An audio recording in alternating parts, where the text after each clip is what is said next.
함께 나누실 말씀은 여호수아 24장 22절로 25절입니다. 같이 봉독합니다. 여호수아가 백성에게 이르되 너희가 야훼를 택하고 그를 섬기리라 하였으니 스스로 증인이 되었느니라 하니 그들이 이르되 우리가 증인이 되었나이다 하더라. 여호수아가 이르되 그러면 이제 너희 중에 있는 이방 신들을 치워버리고 너희의 마음을 이스라엘의 하나님 야훼께로 향하라 하니 백성이 여호수아에게 말하되 우리 하나님 야훼를 우리가 섬기고 그의 목소리를 우리가 청종하리이다 하는지라. 그날에 여호수아가 세겜에서 백성과 더불어 언약을 맺고 그들을 위하여 율례와 법도를 제정하였더라. 아멘. 자리에 앉으시면서 인사 나눕니다. 주님께서 당신을 사랑하십니다. 예수님 사랑하십니다. 주님께서 우리 모두를 사랑하여 주십니다. 함께 본문의 제목을 따라해 봅니다. 다짐하고 또 다짐했지만, 다시 합니다. 다짐하고 또 다짐했지만 작심삼일이라는 말이 있습니다. 여러분들 연초에 어떤 다짐을 하나님께 올려드리셨는가? 2019년이 벌써 이제 9월 마지막 주고 내일부터 10월이면 3달밖에 남지 않습니다. 매년뿐만 아니라 매 순간 우리는 다짐하고 또 다짐하는데요. 연초가 되면 교회 다니지 않는 세상 분들은 올해는 내가 담배를 꼭 끊겠다, 올해는 내가 술을 꼭 끊겠다, 그렇게 다짐하시는 그 다짐들이 제일 많이 있는 것 같아요. 그런데 중반쯤 지나다 보면 무심결에 내 손에 들려있는 담배꽁초가, 내 손에 들려있는 술잔이 나를 실망스럽게 만들 때가 있다. 세상 사람들의 모습이죠. 살을 빼는 것도 그래요. 야, 올해는 내가 꼭 다이어트를 해서, 올해는 꼭 체중 감량을 내가 성공하리라 결단하는데 한밤중 늦은 시간에 사발면 앞에서 코를 박고 사발면을 먹고 있는 내 모습을 보면서 한숨이 절로 나올 때가 너무나 많습니다. 그리스도인들도 그래요. 내가 올해는 반드시 성경을 열심히 읽고 또 하나님께 열심히 기도하고, 내가 올해는 새벽 예배도 열심히 참석하고, 내가 주일 예배도 열심히 참석하리라 다짐하는데 우리의 육신이 연약한 고로 또 알람이 울려서 금방 껐겠죠. 우리의 육신이 연약해서 그러한 것들 가운데에서 우리가 또 실패를 경험할 때가 너무나 많이 있습니다. 오늘 본문은 가나안을 정복한 그 이스라엘 백성들이 여호수아 앞에서 비장한 다짐을 하고 있는 모습을 우리가 보게 됩니다. 오늘 성경 22절은 이렇게 시작하고 있어요. 여호수아가 백성에게 이르되 너희가 야훼를 택하고 그를 섬기리라 하였으니 스스로 증인이 되었느니라 하니 그들이 이르되 우리가 증인이 되었나이다 하더라. 그렇게 그들은 자신의 그 신앙에 대해서, 믿음에 대해서 고백하는데, 우리는 이스라엘 백성들의 그 고백의 결과를 너무나 잘 알고 있습니다.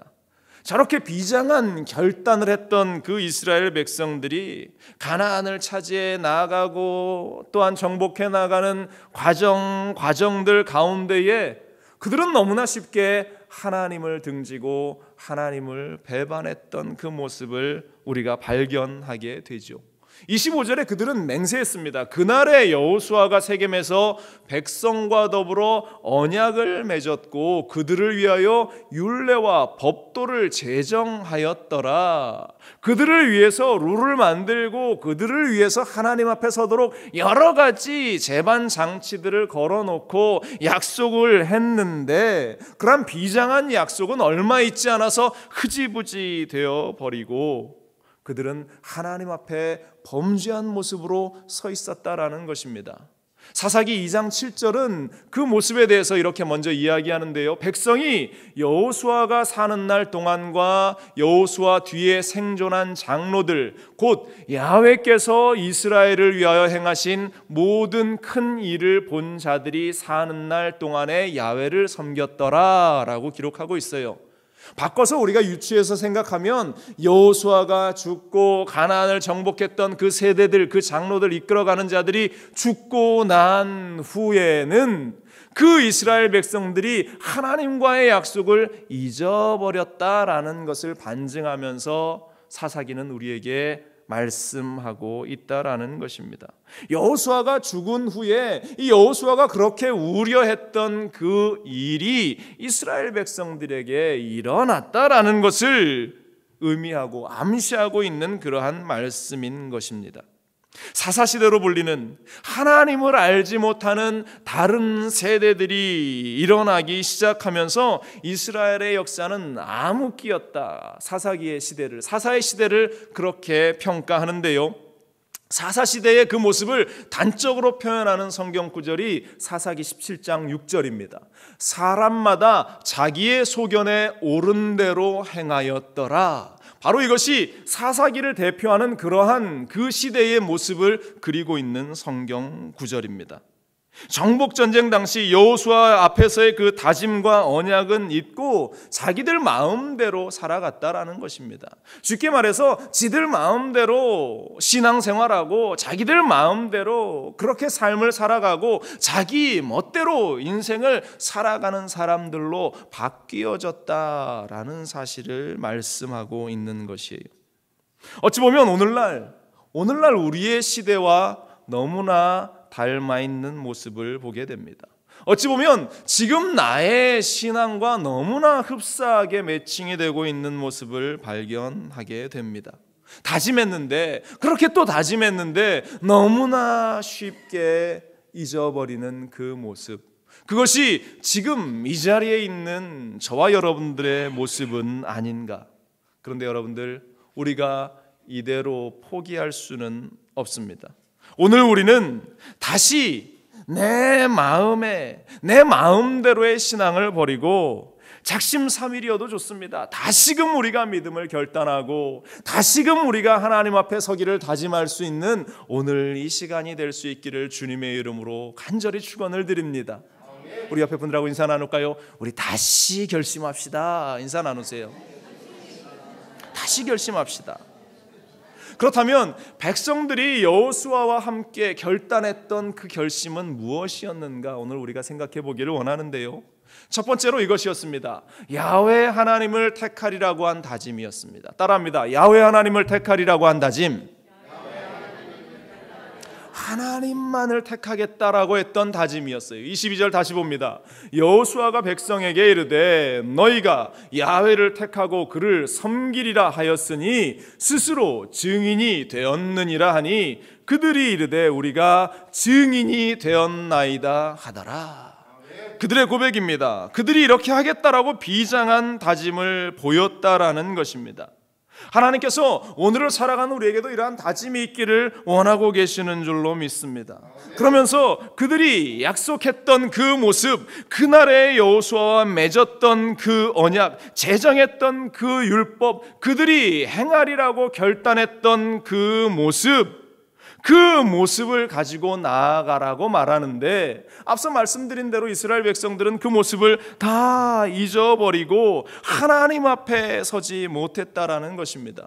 여러분들, 우리의 인생은, 우리의 삶은 무엇을 택하는가, 그것이 얼마나 중요한가에 대해서 성경은 끊임없이 이야기합니다. 이스라엘 백성들에게 여호수아가 하나님을 택해라, 하나님을 섬겨라 라고 말씀했는데, 오늘날 많은 그리스도인들이 하나님을 택하지 못하고 세상을 택하고 하나님을 의지하지 못하고 자신의 힘과 능력만을 의지하려고 합니다.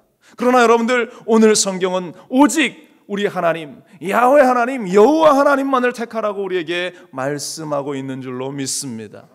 인생은 그러한 선택과 택함의 결과로 맺어지는 그러한 결과물들이 우리의 인생 가운데에 펼쳐집니다. 여러분들 아침에 나오면서도 오늘 내가 무엇을 입을까 고민도 하셨을 겁니다.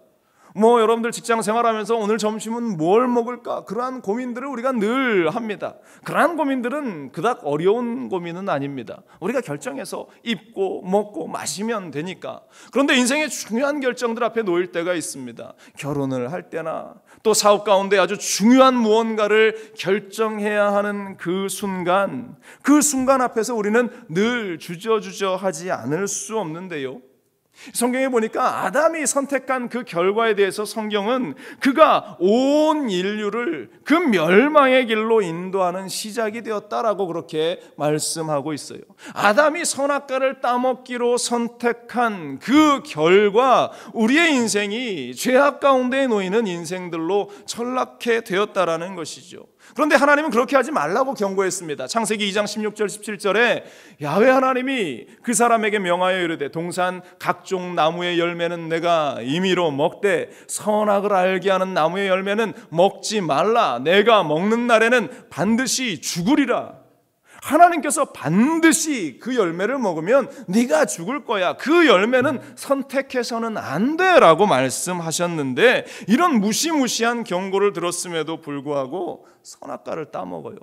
어리석게 그 선악과를 따먹는 그러한 모습, 얼마나 어리석은 선택이었는가 오늘을 사는 우리들은 너무나 잘 알고 있지 않습니까? 또 삼손이라는 인물도 우리가 너무나 잘 압니다. 그는 강한 힘을 가지고 나실인으로 하나님의 사명을 가지고 이 땅 가운데에 태어납니다.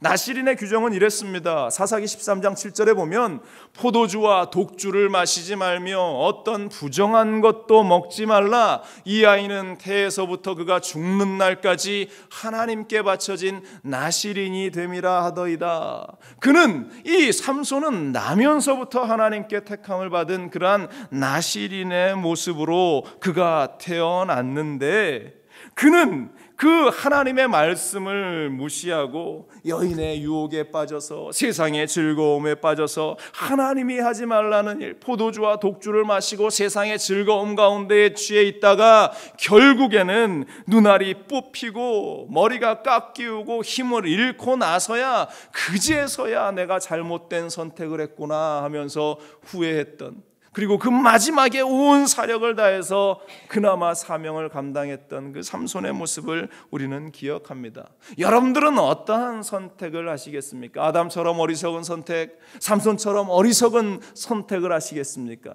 또 반면에 성경은 옳은 선택을 한 사람들의 이야기도 많이 등장합니다. 아브라함은 본토 친척 아비집을 떠나라고 하는 하나님의 말씀을 기억하면서 그가 야훼 하나님의 말씀을 선택합니다. 또 모세라는 인물은 그가 왕자의 신분을 포기하고 하나님의 사람으로 하나님의 아들로 살기를 선택하면서 그 귀한 사명을 감당하며 이루어 나아갑니다. 히브리서는 이 모세에 대해서 이렇게 평가합니다. 믿음으로 모세는 장성하여 바로의 공주의 아들이라 칭함받기를 거절하고 도리어 하나님의 백성과 함께 고난받기를 잠시 죄악의 낙을 누리는 것보다 더 좋아하였다. 그가 하나님의 백성으로 서 있기를 소망하고 그러한 결단 가운데에서 하나님의 사람으로 쓰임받았던 그 모세의 모습, 바른 선택 가운데 있는 자들을 우리 하나님께서 칭찬하고 계시는 줄로 믿습니다. 여러분들에게 바른 선택, 그것은 야훼 하나님을 택하는 일임을 우리는 결코 잊지 말아야 할 줄로 믿습니다. 1620년에 청교도 102명이 메이플라워를 타고 미국으로 대서양을 건너서 북미 대륙으로 넘어오게 됩니다. 그들이 플리머스라는 해안에 도착해서 미국이라는 나라를 세워나가는 그러한 기초를 닦은 그러한 믿음의 조상들이었는데요, 그들이 제일 먼저 도착한 그곳에 이런 기념비가 하나 세워져 있습니다.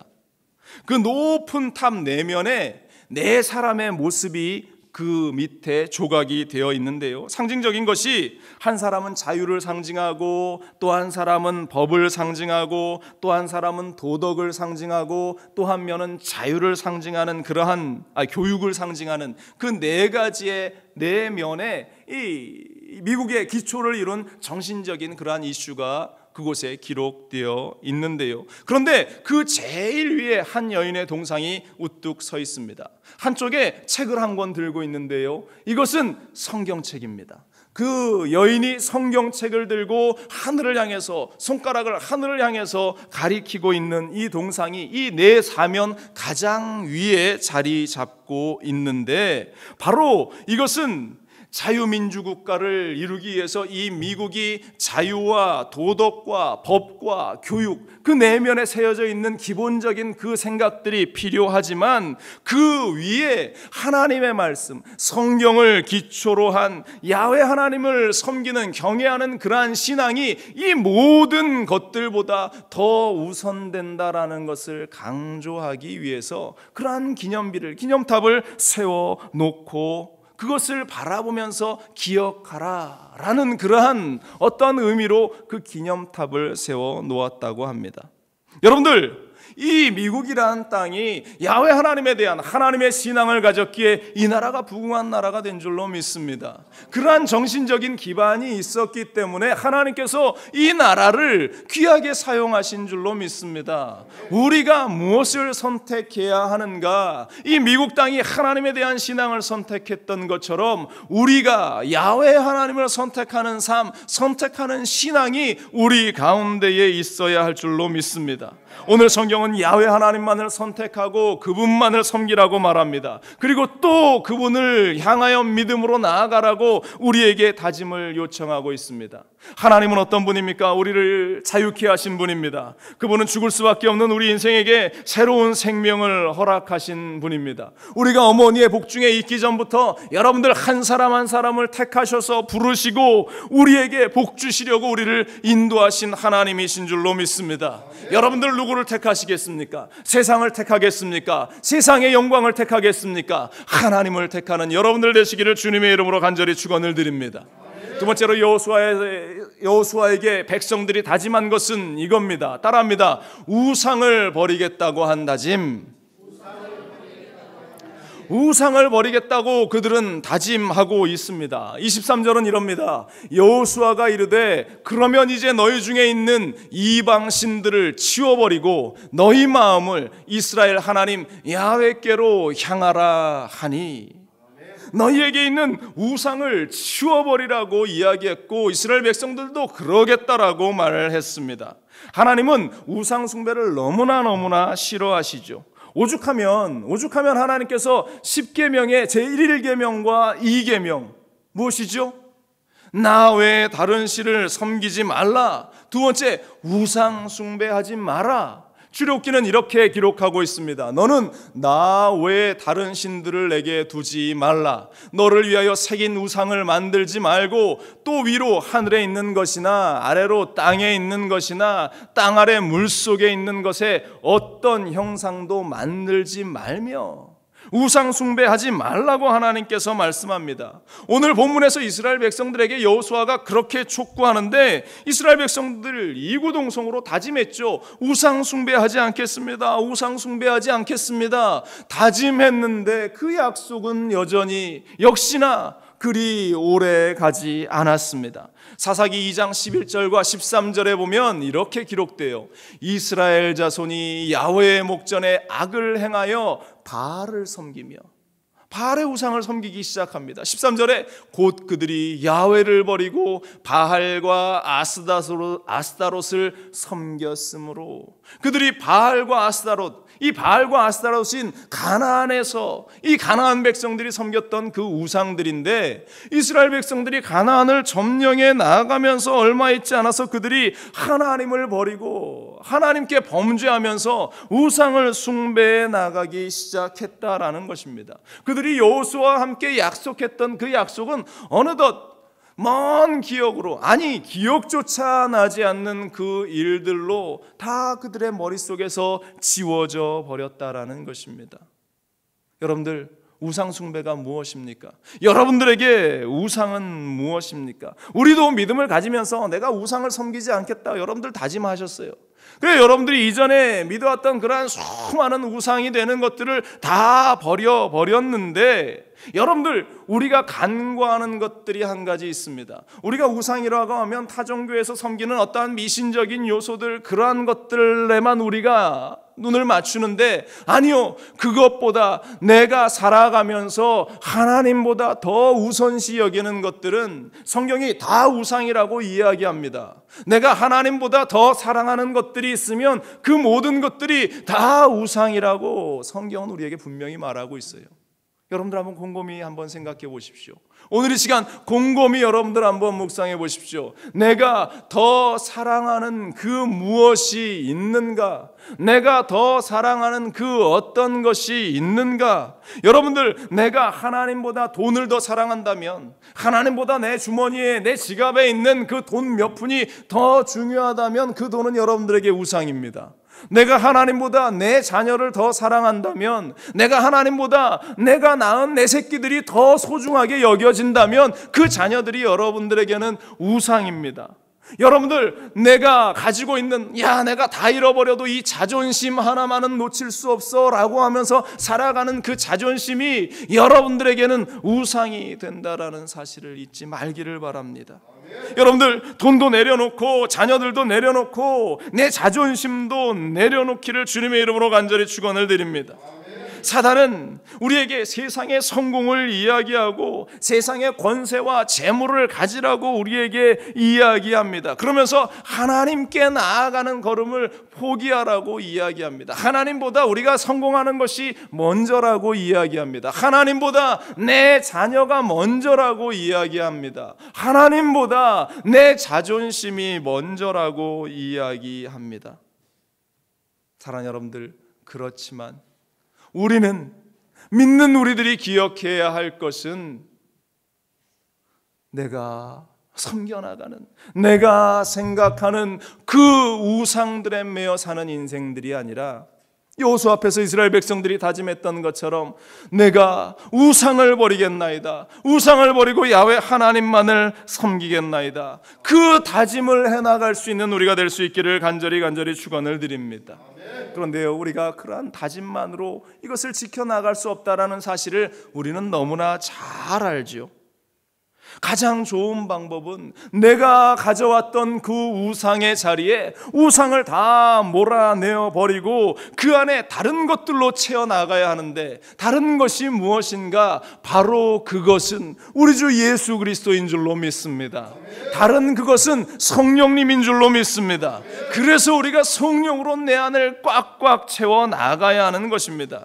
세상의 것에 소망을 두는 것이 아니라 나를 위해서 십자가에 달려 죽으시고 다시 부활하신 예수님께 소망을 두고 우리에게 새 생명을 주신 예수 그리스도를 내 마음에 모셔드릴 때에 우리 가운데 있는 우상들, 자녀들, 돈과 성공과 명예들, 그 모든 것들을 우리가 내어버리고 우리가 주님을 먼저 바라볼 수 있게 되어진다라는 사실입니다. 이렇게 될 때 오직 나와 내 가족은 야훼를 섬기겠노라. 여호수아 앞에서 그 외침, 백성들이 외쳤던 그 외침이 바로 우리의 것이 될 줄로 믿습니다. 여러분들 인생 가운데 있는 온갖 우상들을, 하나님보다 우선되는 그 모든 것들을 다 내어버릴 수 있기를 주님의 이름으로 간절히 축원을 드립니다. 세 번째, 이스라엘 백성들이 했던 다짐은 이것입니다. 야훼 하나님의 음성만을 듣겠다고 한 다짐이었습니다. 따라합니다. 야훼 하나님의 음성만을 듣겠다고 한 다짐. 오직 하나님의 음성만을 듣겠다. 하나님의 음성을 듣는다고 하는 것은 하나님의 말씀을 알고 그것에 순종하겠다라는 그러한 믿음의 결단이 되는 것입니다. 불의 전차라는 그러한 영화를 보신 분들 있으실 거예요. 1981년도인가 개봉했던 그러한 영화인데요, 이 불의 전차라는 그 영화의 배경이 되는 것은 1924년 제8회 파리 올림픽이 그 배경이 됩니다.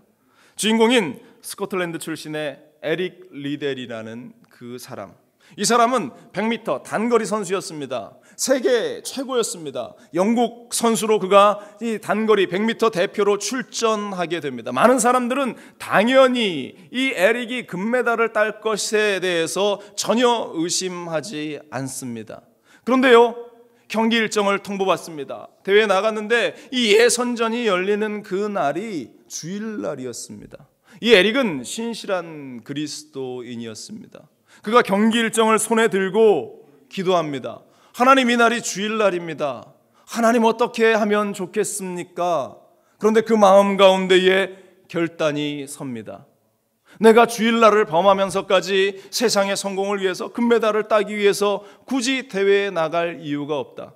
그는 100m 단거리의 우승자였는데 그 기회를 포기해버립니다. 나는 경기에 참석하지 않겠다라고 선언합니다. 그러자 온갖 언론과 사람들의 비난이 쏟아지기 시작합니다. 영국 언론 매체는 이 사람은 나라를 배신한 매국노다라는 그러한 비판을 쏟아내고 사람들의 비난의 이야기들이 이 에릭 리델에게 쏟아지기 시작합니다. 여러분들이라면 어떻게 했겠습니까? 에휴, 하나님 주일 한 번 정도 내가 빠지는 건데 뭐 이것 정도 내가 내 나라의 조국의 영광을 위해서 이 정도 하나님께서 이해해 주지 않으시겠습니까? 우리는 그렇게 이야기하지 않겠습니까? 아니신가 봅니다. 감사합니다.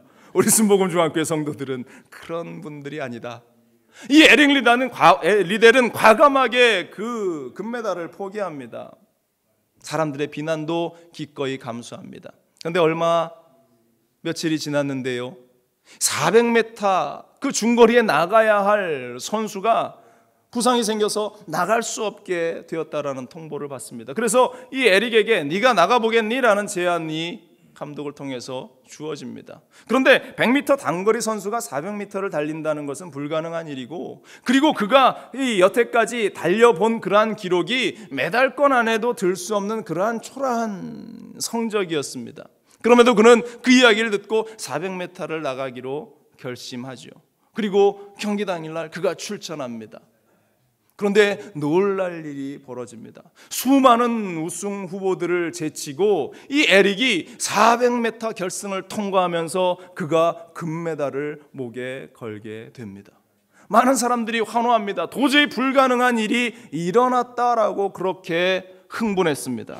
그러면서 사람들이 물었어요. 어떻게 이 100m 선수가 400m에서 우승을 할 수 있었습니까? 라고 그렇게 물었더니 이 에릭이 이렇게 이야기합니다. 다 하나님이 하셨습니다. 처음 100m는 제 힘으로 달렸습니다. 그런데 나머지 다음 300m는 하나님이 뛰어주셨습니다. 라고 그는 고백합니다. 100m는 나의 힘으로 달릴 수 있었을는지 모르지만 불가능한 나머지 300m는 하나님께서 달려주셨다. 바로 이것이 하나님의 음성을 듣는 사람의 모습인 줄로 믿습니다. 그는 이 올림픽이 마쳐진 후에 중국 선교사로 나아가서 2차 대교전 당시에 그가 하나님의 복음을 전하면서 순교의 자리까지 이르는 사람이 되었는데요, 하나님의 음성을 듣는 것, 어찌 보면 그것이 고지식하다라고 사람들의 비난을 받을는지도 모릅니다. 어찌 보면 그것이 도저히 인간의 생각으로는 이해되지 않는다라고 이야기할는지 모릅니다. 그러나 하나님은 그런 우리의 모습 가운데에, 그 모습 속에서 하나님께서 예비하신 은혜를, 또한 하나님이 허락하시는 그 기적들을 우리 가운데에 선물로 허락하고 계시는 줄로 믿습니다. 잠언서 3장 5절로 6절은 말합니다. 너는 마음을 다하여 야훼를 신뢰하고 내 명철을 의지하지 말라. 네 명철을 의지하지 말라. 너의 지식을 의지하지 말아라 말합니다. 6절에 너는 범사의 그를 인정하라. 그리하면 내 길을 지도하시리라. 하나님께 우리가 모든 것을 맡기면 하나님께서 그 걸음을 인도하시리라 우리에게 말씀하고 계시는 줄로 믿습니다. 그래서 오늘 본문의 이스라엘 백성들에게 또한 여호수아가 이야기했던 것, 그것입니다. 24절에 백성이 여호수아에게 말하되 우리가 하나님 야훼를 우리가 섬기고 그의 목소리를 우리가 청종하리이다. 이스라엘 백성들이 그렇게 내가 이제 하나님의 음성을 듣고 하나님의 말씀 가운데에 살아가겠습니다, 그 음성을 듣고 순종하겠습니다, 그들이 그렇게 외치고 있는 것입니다. 여러분들, 우리도 하나님의 음성을 따라서 살아가겠다라고 결단하지 않았습니까? 아브라함이 본토 친척 아비집을 떠나서 그가 하나님께서 지시하는 땅으로 걸어나가는 과정 가운데에 그는 하나님의 말씀을 듣고 순종했던 사람이에요. 그런데 우리가 아브라함의 이야기를 들으면서 아유, 아브라함이니까 그러한 일이 가능하지요 라고 우리가 생각할 수도 있습니다. 그런데 여러분들, 아브라함이라고 별난 인생이었겠습니까? 하나님께서 그를 택하셔서 그를 부르셨던 그 사건에 그가 순종하며 나아가지만 마음속에 이해가 되지 않고 납득이 되지 않는 상황 가운데에서도 그가 하나님의 음성을 따라가면서 순종하면서 지나와 봤더니 하나님께서 더 좋은 것을 예비하시고 하나님께서 더 멋진 일을 준비하셨다. 그러면서 이 아브라함이 조금씩 믿음의 조상으로서의 그 모습을 갖춘 것이지, 그가 어머니 뱃속에서 태어날 때부터 아브라함은 믿음의 조상, 이러한 이름을 가지고 그가 태어난 것이 아니라는 것입니다. 여러분들도 지금 믿음의 조상으로서의 그 걸음을 걸어 나아가고 있는 것이에요. 여러분들이 한번 순종하고 여러분들이 하나님의 말씀에 한번 그 음성에 응답하고 반응하며 나아갈 때에 내가 내 가슴팍에 믿음의 조상이라는 그러한 자격이 하나 붙고, 또 한 번 순종할 때 또 하나가 붙고 또 하나가 붙어서 나중에 우리가 돌아봤을 때, 야, 우리 순복음중앙교회 장로는 믿음의 조상이구나, 순복음중앙교회 권사들은 믿음의 조상이구나, 그러한 이야기를 들을 수 있게 된다라는 사실. 여러분들, 그 하나님의 음성에 순종하고 그 하나님의 말씀을 듣고 따라 나갈 수 있는 귀가 있게 되기를 주님의 이름으로 간절히 축원을 드립니다. 그런데 솔직히 우리는 우리 주님께서 꿈에라도 짠하고 나타나셔서 뭔가 좀 명확하고 확실한 말씀을 좀 주시면 좋을 텐데 맨날 긴가민가 고민하게 만들고 갈등하게 만드십니까? 그런 생각을 할 때가 정말로 참 많이 있습니다.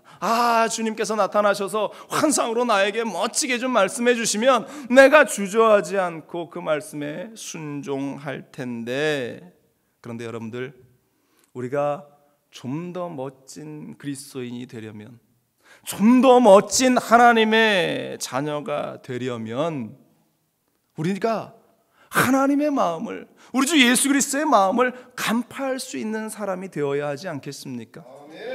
여러분들, 우리가 사업을 운영해도요, 내가 리더 자리에 서서 직원들을 부려나가도 하나부터 열까지 일일이 다 지시해야 하는 그러한 직원들이 있는가 하면 말하지 않아도 알아요. 사장님의 눈빛만 딱 봐도 알고 미리 일을 착착착착 해놓는 그러한 직원이 있단 말입니다. 여러분들, 이 두 부류 가운데에 누구를 더 칭찬하고 누구에게 더 애착이 가겠냐 말입니다.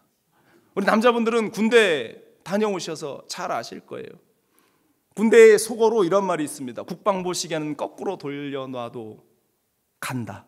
그게 무슨 말이냐면 제대할 날은 언젠간 온다는 거예요. 그러니까 그렇게 열심히 일할 필요 없고 그렇게 애써서 힘쓸 필요 없다라는 게 어떤 군대의 속어의 그러한 용어인데, 그러다 보니까 군대만큼 수동적인 곳이 없어요. 꼭 지시해야 뭔가 일이 이루어지고 뭔가를 하라고 시켜야 일이 진행이 되는 게 그 군대의 모습인데, 그런데 그 군대 가운데에서도 또 나름대로 열심히 눈치껏 시키지 않았는데도 일을 착착착착 해놓는 그러한 후임병들이 있단 말입니다.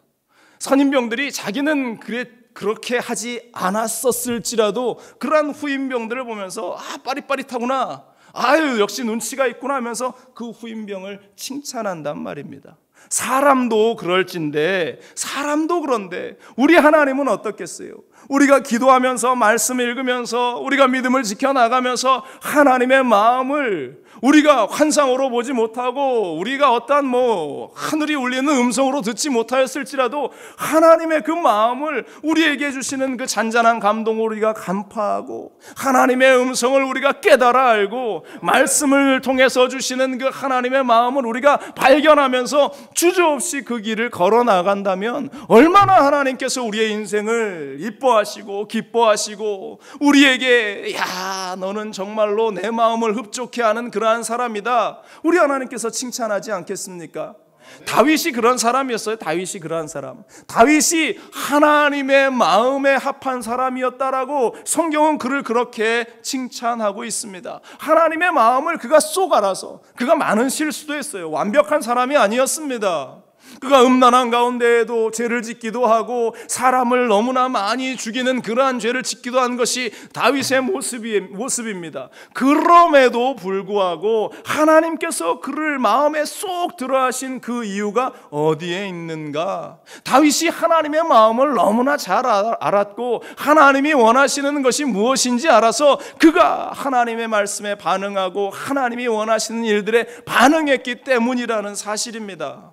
여러분들 잊지 마시기 바랍니다. 하나님의 음성을 듣고 하나님의 말씀에 순종하고 주저하지 않고 그 말씀에 반응하는 우리가 될 수 있기를 주님의 이름으로 간절히 축원을 드립니다.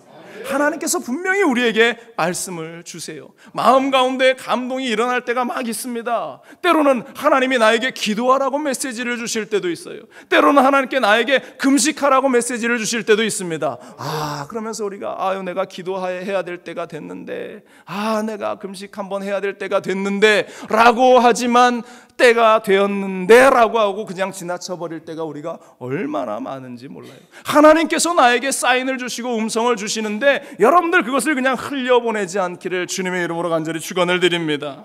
하나님의 음성을 듣겠다고 다짐한 이스라엘 백성들, 하나님이 그렇게 음성을 주셨는데 그들이 한 번, 두 번 지나쳐버리고 세 번 지나쳐버리고 네 번 무시해버리자 그 결과 그들은 하나님의 음성을 들을 수 없는 백성이 되어버리고 맙니다. 하나님의 뜻이 무엇인지도 분간하지 못하는 백성이 되어버리고 말았다라는 것입니다. 여러분들 아직 늦지 않았습니다. 우리가 다시 다짐하고 하나님 앞으로 나아가야 할 줄로 믿습니다. 다짐하고 또 다짐했지만 그것을 우리가 어겨버렸다고, 그것을 우리가 잊어버렸다고 우리가 멸망당하는 백성이 아니라 우리는 또 다시 하나님의 음성을 듣기를 다짐하면 하나님께서 우리의 삶 속에, 하나님께서 우리의 인생 가운데에 말씀하여 주실 줄로 믿습니다. 우리는 다짐하지만 수많은 좌절을 경험합니다. 그런데 내가 그 다짐을 지키지 못했다고 포기해버리지 마십시오. 내 인생이 이것이 끝이다라고 이야기하지 마십시오. 또 다짐하는 여러분들 되기를 바랍니다. 작심 3일이어도 좋습니다. 3일 후에 또다시 결단하면 되지요. 또 어겼다고 3일 후에 또다시 우리는 결단하면 됩니다. 그러다 보면 우리가 하나님의 사람으로 바뀌어진 나의 모습, 하나님을 택한 하나님의 사람, 또 하나님의 음성을 듣고 따라 나가는 하나님의 사람, 우상을 다 치워버리고 하나님 제일주의로 살아가는 사람, 그렇게 변화된 나의 모습을 여러분들은 발견하게 될 것입니다. 내가 다짐하고 또 다짐했지만 또다시 좌절하며 또 실패했다고 낙심하고 앉아있는 것이 아니라 또다시 다짐하면 된다라는 사실, 또다시 일어나서 주님의 길에 순종하며 나아가면 된다는 사실, 오늘 주님께서 우리에게 위로의 말씀들로 이렇게 말씀하고 계시는 줄로 믿습니다. 이스라엘 백성들은 실패했지만 그들은 하나님의 말씀을 잊어버리고 쳐버렸지만 우리는 다시금 믿음의 결단을 가지고 승리하는, 또 승리하는 우리의 삶이 될 수 있기를 주님의 이름으로 간절히 축원을 드립니다. 기도하겠습니다.